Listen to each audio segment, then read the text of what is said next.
Ate, papadentist ko yung nanay mo kasi kawawa naman, pumapayat na. Hindi makanguya. Ano kakainin niya, anak? Cerelac. Cerelac. Banana flavor.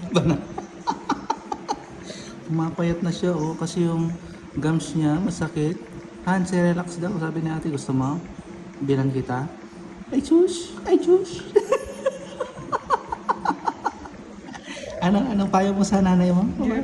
Gerber. Ang ulam namin ito, ay, tingnan mo naman, piniritong talong, ubos na.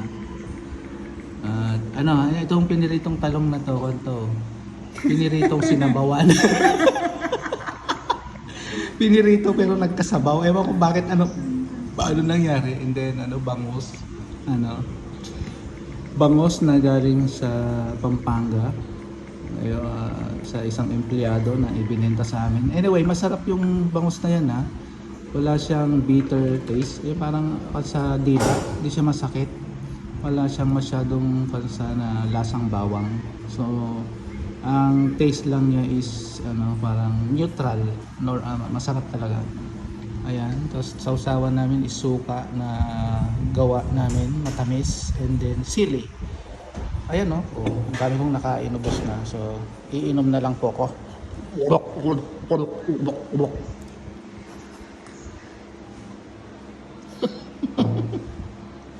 Morning.